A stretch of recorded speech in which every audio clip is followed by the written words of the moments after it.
Ever wondered why getting a home inspection is so important for you when purchasing a home? On this episode, we are going to be having a conversation with a local home inspector who breaks it down for us. We're going to learn all the ins and outs of how home inspections work and how a home inspection can be your best friend when navigating the crazy, wild world of real estate. Hello, and welcome back to the Happy House Hacking Podcast, the podcast designed to help young people in California navigate the path to a happy home. On today's episode, we are going to be having a conversation with Dylan Linnenkamp. He is a local home inspector, and we're going to talk about the importance of home inspections and why you would need one for your next investment or property purchase. So, Dylan, tell us a little bit about yourself and what you do. Yeah, totally. So I'm a home inspector here based out of San Luis Obispo. I've been doing home inspections coming up on about 5 years now. Here at the end of the year will be 5 years. I kind of came up in the construction industry. My dad's an electrician, actually. So I kind of grew up around houses, in houses, graduated high school, went to community college around here, was doing classes and was a carpenter, was kind of my job, and then really liked construction and kind of went to night classes, was doing construction during the day and then doing class at night, and just really loved the trades and being in the industry. So once I got my AAA, I stopped and just was doing construction full time, and knew I wanted to stay in the construction field, but being a carpenter, specifically, I was a framing carpenter, it gets harder on your body. And so kind of knew, okay, what's a good route for me to stay in the industry, own my own business, but maybe do something that's a little bit easier on the body, and kind of fell into home inspections kind of coincidentally. A good friend of my dad's was a home inspector, and he was looking for a part-time guy to kind of train up, and was like, hey, I think you would really like this. And so I did it originally just to kind of do it part-time on the side, and just really fell in love with it, and just kind of ran with it. And yeah, here I am 5 years later, and I love what I do. I'm very fortunate to do what I do. Awesome. That's great. So explain to us, what is a home inspection? Yeah. So a home inspection is a visual, non-invasive inspection of the house and its components. Now, really, we're looking at the major systems of the home. So we're looking at the roof, we're looking at the plumbing, we're looking at the electrical, we're looking at the foundation, make sure everything's functioning how it should be, see if there's anything unsafe about the home, anything at the end of its life. You know what I mean? Is that roof leaking? Does it need to be replaced? Is that water heater near the end of its life? Is the furnace near the end of its life? It really helps. It's kind of like a bill of health for the house. So, you kind of have an idea of what you're buying, certain repairs that might need immediate attention, things that might come up in the future. It just helps you get a better idea of what you are purchasing. You know what I mean? That way, you don't have any surprises, leaking roof, that kind of thing. Now, again, it's visual and non-invasive. So I always tell clients, obviously, I can't rip open drywall or cause any damage to the property. But it can be a great tool to just help you better understand what you're purchasing. So, okay, great. So why get one? Like, let's say I'm a first-time home buyer or a house hacker and I want to buy a property, but I'm on a budget. I don't want to spend that much, Yeah. I don't want to pay for an extra report. I'm going to be buying the property anyway. Why would I need to get a home inspection? Yeah, so kind of a couple reasons. So, one big reason is just so hey, is there anything unsafe about the home? Is the electrical old and outdated? Is there any leaks that are causing damage? Anything, or there are smoke detectors and carbon monoxide detectors, something that could present a potential health hazard to you in your home. Another great tool, as you're aware, being a realtor, is it can be a great bargaining tool. Hey, I got this inspection, and you know what? The inspector found that the roof needs to be replaced, which is going to be $20,000. And you know what? That furnace isn't even working. And before you know it, the inspector found, $50,000 worth of repair work that needed to be made, which, if you were buying the house at $700,000 and the assumption was, okay, the roof is good and the furnace is good, and so that's a great price point at $700,000. But maybe, now that it needs $50,000 worth of work, that price point might not be as attractive. So that's where obviously it comes in handy, someone like yourself to be able to negotiate down whether it gets fixed or credit, for that buyer. So that's another area where it can be a great tool. And if nothing else, just so you're more educated about your home. I like to show my clients, where's your water shut off at in case there's a leak? Where's your gas shut off? Where's your electrical meter? And just help them educate them on a house and what they're buying. Most people, again, if they've never owned the home or they haven't been in construction, they don't really know where those things are, what goes into maintaining a home, that kind of thing. So, a huge part of a home inspection is the education piece. And that's something I always like to push as well is, hey, I'm here to find the potential issues, but I'm also here to educate you about your house. Yeah. Yeah, we agree. Time and time again, we've been in escrow for a buyer doing a transaction. We have you come out, do a home inspection. You showcase any health and safety issues, any things that might need further attention. Yeah. Then we get a contractor out there, like a roofer or a foundation guy or an electrician, and then we get those quotes. Now we have tangible information, hard facts, numbers, which we didn't know before we got our offer accepted. And so that material information, it's new information, it could cause the buyer to cancel the deal. So we go back to the seller and renegotiate the terms of the contract. Yeah. And recently we've done one where you helped us do the inspection, and we ended up getting the buyer $45,000 off of the price through concessions and a price reduction. So $45,000 in savings just by getting a few inspections, paying a little bit of money up front out of pocket. But if you knew it's an investment and not just throwing money away, for sure, it would make sense to do. Yeah, no, totally. And you bring up a good point. And that's something I always tell my clients and agents is you really have to look at that inspection fee as an investment. You know what I mean? It can be hard because usually the inspection is paid out of pocket. It's not wrapped up into closing costs, like the loan and escrow fees and that stuff that usually gets wrapped up into closing costs. The inspection is an out of pocket fee. However, you have to look at it in an investment. The average inspection, depending on the age and size of the house, is anywhere between about $500 and $800. But you have to look at it of, okay, I spent $500-$600. But if that saved me $45,000, I mean, it's pretty good return on your investment. Totally. I don't know anywhere else where you're spending $500 and you're getting $45,000. And that's kind of how you have to look at it. It's an investment. It's just part of the process of buying a house, but it's just really an investment in the house itself. It definitely is. And we even did a brand new construction transaction recently where we got a client, a brand new home that was being built, and you came out and did the inspection, right? And even on a new build, there's things getting called out. Like there's a leak in the shower. Like they didn't have closet doors. There was a missing smoke detector, which is standard stuff. For sure. And you would be surprised on new homes. I just was speaking with a lady back east who's coming out here. She wants to get a new home inspection. And she was kind of hemming and hawing, like, should I get one? The builder doesn't, think I should. And I always say, well, of course the builder doesn't want you to, because that's stuff they have to fix.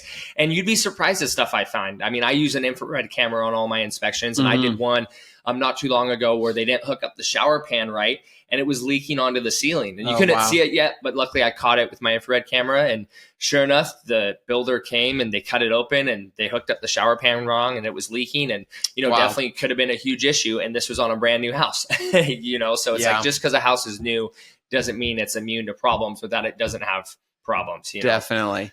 Yeah. It almost felt like, do you really need it? No, maybe not, because it's brand new, but it was worth it for that client to pay for the inspection, because now the builder came back out and fixed everything on that list that we requested. And so that's why it's so important to get that home inspection, because you never know.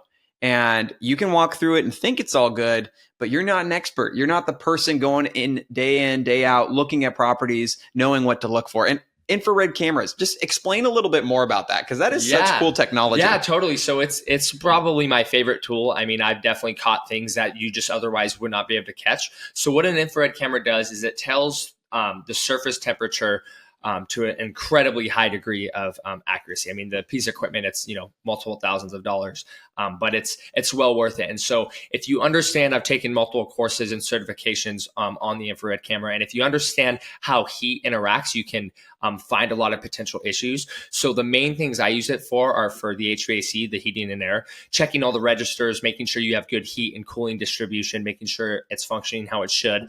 You can find a lot of electrical problems. So bad connections, electrical can overheat. And so same thing, the heat isn't visible with the naked eye, but the infrared camera can find certain heat issues. And then lastly is leaks. So, plumbing leaks, roof leaks is what happens is it shows up on the infrared camera as a cold spot a lot of times. So if there's a leak, then what happens is you get what we call evaporative cooling. So that spot cools off due to the water. And so you get a cold spot that shows up on the infrared camera. And then what I do is I take a moisture meter and verify and check that spot. Hey, yes, we have active moisture here. So again, it helps you find things that you otherwise would, just miss because it's not visible to the naked eye. That's amazing. So can you scan like a whole room with this thing? Like how does it work? Yes, correct. Yeah. So it's pretty cool. It's just like a normal camera. It's got a lens and then a screen. That way I can kind of scan and in real time, see what's going on. And then I can snap a picture. So that way I can include it in the report. And there's a lot of debate, sometimes you get builders who people see it and they call it the Ghostbuster tool. They think, oh, that's just, doesn't work or doesn't have value. And again, is if you know what you're looking for and how to interpret what you're actually looking at, it's an incredibly valuable tool. I mean, I use it on all my home inspections. I used to, when I first started integrating the infrared, I used to have it as an upgrade for about the first month. And then it just got to a point where it was just so valuable where I'm like, I use it on all my inspections regardless because it's just, so valuable that I just can't see not using it. So are there any other tools that you use in inspections that, are like cool tools in your tool belt? Yeah. So moisture meters, that's great. That's always a way to tell if, there's active moisture on a drywall on a building material. Now another tool that I love is I use a little gas sniffer. That's great for finding leaks. You'd be surprised how often you find gas leaks at old furnace valves, old water heater valves, that kind of thing. And then another one of my favorite tools, which I know you guys know I use, it's an add-on, but is my sewer scoping equipment. Right. So what that is it's got about 120 feet of cable with a camera head on the end. And what it does is you send it down the sewer lateral so you can see the condition of that sewer lateral and you can inspect it from the house all the way out to the city connection. Because most people don't realize, because it's kind of underground, it's out of sight, out of mind, that you're actually responsible in most municipalities from the house connection all the way to that city connection is your responsibility. So if there's a problem with that line, that's going to be on you to repair. And again, people think of expensive items of roofs, foundations, but sewer laterals can be $8,000-$9,000 all the way up to, I've seen them go $25,000, $30,000 if it's under a driveway and they got to cut up concrete and do traffic control, and it can be a very costly item. So that's huge. So, and I know in San Luis Obispo, they had for a while this program where if you're building an ADU, you'd have to oftentimes replace your sewer lateral and somebody else's sewer lateral to offset the water impact of the ADU. Yeah, well, there's that. And then also because of the confined zone. So there's certain areas in San Luis that are what they consider a confined zone. So pretty much the amount of houses on the sewer line, and because of the antiquated system, that it's pretty much at its max capacity. And so that's why they also have the sewer lateral rebate program. So if, it's required that you get that sewer lateral inspection in the city of SLO. And so what I do is I come out, I do the inspection, we send off the video and the report to the city. They review it. Now, they can't make you fix anything. They just want to know the condition of the line. However, if you're in one of those confined zones and they deem the line to be in poor condition, then they'll give you a lot of times anywhere between a $2,000 and like $4,000 rebate. Again, that's not going to cover the whole cost of the lateral replacement, but it's to help encourage, those homeowners or home buyers to get that lateral replaced. Yeah, that's awesome. The rebate program is great. Yeah, for sure. And I know in other areas in California, like in the Bay Area, it's actually required to fix if you inspect it and there's a leak or something, you actually have to pay to fix it. And so that's a seller incurred cost at close of escrow. It comes out of the transaction. Yeah. Like in the Bay Area and stuff like that. Yeah, no, and I really do feel I could see us transitioning to that. I don't know about you, but it seems like kind of those bigger cities really kind of set the precedent, and then it kind of trickles down to the smaller markets. I mean, a big one I've seen just the last couple of years, like the president of pre-listing inspections. I know that's something you guys have been doing a lot more. That was something when I first started almost 5 years ago. You didn't see a whole lot of, But since COVID and you've got a lot of influence from like the Bay Area and LA markets, that's kind of standard operating procedure up there. They get that home inspection up front, so everyone kind of knows what's wrong with the property and can make their offer accordingly. So totally. And if you're a seller, it's wise to consider getting that done up front. That way you have less things that can go wrong. For sure.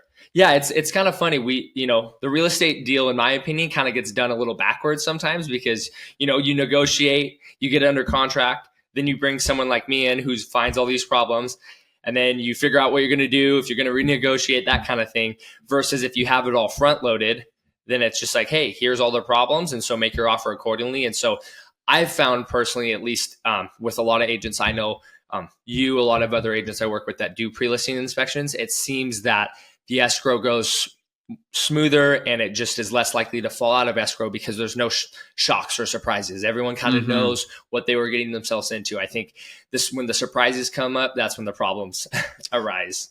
Definitely. So what are some other things you think that like a home inspection, when you're reading it as a first time buyer, is kind of overwhelming? You're like flipping through it. Like, how do you read this report? That's like, and what is like a normal sized report versus maybe a bigger, more scary looking report? For sure. Yeah. That's a good question. I think, on average, I try to keep them, you want it to be detailed and informative, but also digestible. On average, I would say about 30 pages is kind of an average. If you get to a really kind of rundown house, it's old, you can get up into like maybe 50 pages.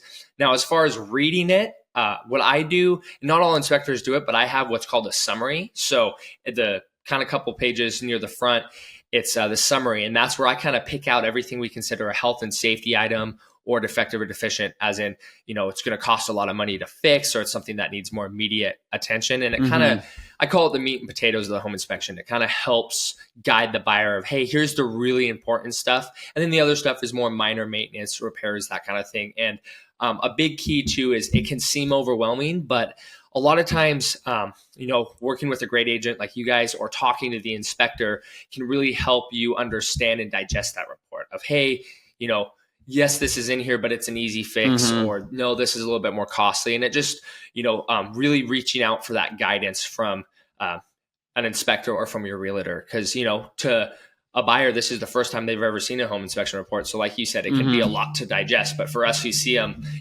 daily, you kind of get a little bit more numb to certain issues, like, oh, the bathroom's missing a GFCI, or the small things that to us, we're like, oh, it's not a big deal. It's a safety issue, but it's inexpensive to fix. To a buyer, it might seem like the end of the world. So it's kind of just giving them that perspective, I like that. Yeah. Educating on big items versus small items that are everyday maintenance kind of things. Yeah. So do you have any stories of someone maybe you've heard of who bought a house without a home inspection, and what happened after? Yeah, no, I mean, definitely I've seen it. I mean, I've gone in after the fact where someone kind of bought a house without an inspection, started having a leaking roof, other issues, and then kind of hired me they wanted to get to the bottom of all the issues that they had. I think a lot of times people might pass on the inspection, either A, because the cost, or B, they're like, well, I'm going to buy it anyway. It doesn't matter. So I'm just going to pass on the home inspection. And I totally understand where people are coming from on that, if they're like dead set on wanting the house, but it just helps you understand the issues with the house. Because, with homes, certain things that might start off as a small issue can quickly turn into a big issue. A perfect example is a water leak. You know what I mean? Is I've found issues where I've caught a water leak early and they corrected the leak and there wasn't a whole lot of damage, and it cost them maybe $500 to fix the leak. Life goes on. Or I found issues where, the shower, I did one just a couple of weeks ago, the shower pan in the crawl space had been leaking probably for the last 10 or 15 years. Wow. No one noticed. It was rotting out the floor joist, the subfloor, and now that whole bathroom's got to get gutted. They're looking at tens of thousands of dollars in work. Wow. And so same thing, that's an example of something that kind of started off, if you caught it early, might not have been a big deal. Now is a very costly repair. Wow. Now, what about inspections? Like, are they all the same, or like, is every inspector the same? Because one thought is, quality of work and honesty. Like, how do you know that the inspection you're getting is good? You can trust it.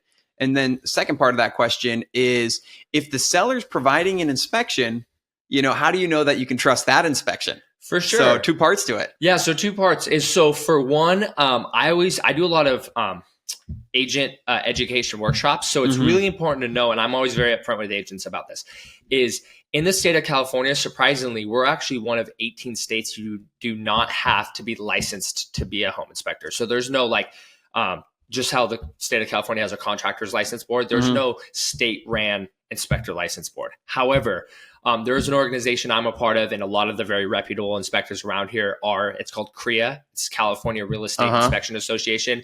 And they're not state ran, but they are a statewide organization that kind of sets the standards for our industry. Here's this SOPs, the standards of practice you're going to adhere to. Here's how many continuing education hours you're going to have. Here's how much training you're going to have, that kind of thing. So it kind of sets a standard for the inspection industry, instead of just a fly-by-night home inspector who just slaps a sticker on his car and is like, oh yeah, I'm a home inspector. You want to make sure that they obviously have general liability insurance, errors and omissions insurance, that kind of thing, that they're running a legitimate business, just like you would with anything else. And I think reputation is key, especially in a small community like this. Agents work with inspectors all the time. Other agents, word gets around. So I think it's really important to do your homework and do your due diligence on the inspector. I think it's important to look online, look at reviews, other people's experience, that kind of thing. Because you do get some fly-by-night inspectors who have no website. You can't find them anywhere. They just have a phone number. And to me, that tends to be, kind of a route you probably shouldn't go, versus someone who's reputable and kind of known in the community. And then to kind of answer the second part of that question, as far as the sellers, same thing is, as the buyer, you're obviously entitled to get your own inspection if you'd like. I've done on both sides. I've done lots of pre-listing inspections, but I've also followed behind an inspector for a buyer's sake. And again, I think it really has to do with your comfortability, and also, maybe if your agent knows that inspector. So I've been on a lot of times, this happens with me a lot, where I did the pre-listing inspection, let's say for you guys, and on the buyer's end, it's another agent that I work with all the time. And they'll tell their buyer, they're like, hey, you know what? If there was no inspection, Dylan's who I'd use. So it's up to you if you want to get somebody else, but that's who I would use. So, what's on there is something that I trust. And that's something I really work hard at, is to really have a great reputation and kind of build that trust with agents and clients. And so they know, like, oh, you know what? Dylan did the inspection. We're good.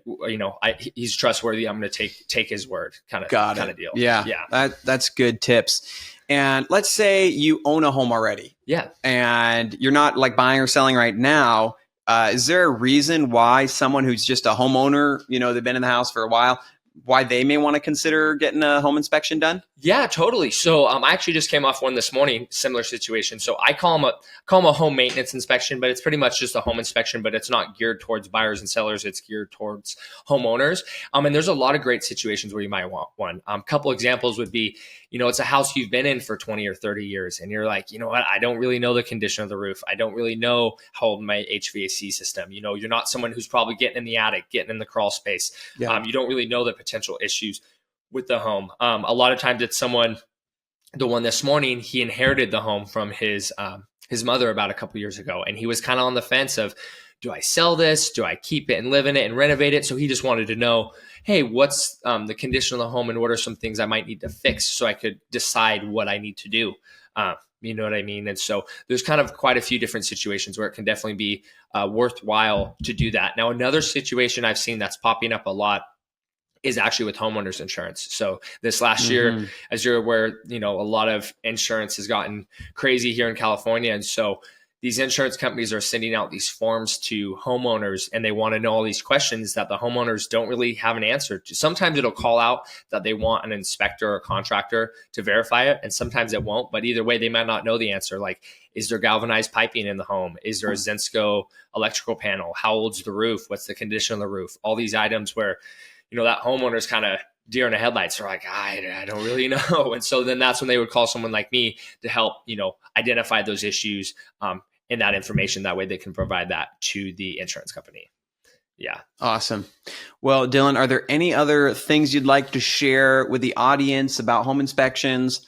Yeah. I think really it's such an important and sometimes overlooked part of the process. And again, I always like to say no house is immune to problems. Like I mentioned, whether it's new or old, I think it's so important to get a home inspection. I think it's one of the most crucial parts of the real estate transaction. I mean, you'd be surprised at the crazy things I found. I mean, I found, custom built houses that were only a few years old that they never had the one of the drain lines connected, so it had been dumping the water from the tub in the sub area. Oh my! I found overheated electrical panels where the bus bars all melting off. I mean, again, some stuff that can be some really scary safety things. And again, in the moment, people, I get it. It's you've got a lot of cost obviously wrapped up with buying a home, and so it can be hard to want to maybe spend $500, $600, $700 to get a home inspection, but it's just so crucial, especially for most people, it's going to be your biggest investment and asset that you own. So you're going to want to know the condition of the home and know these things. And so I just think it's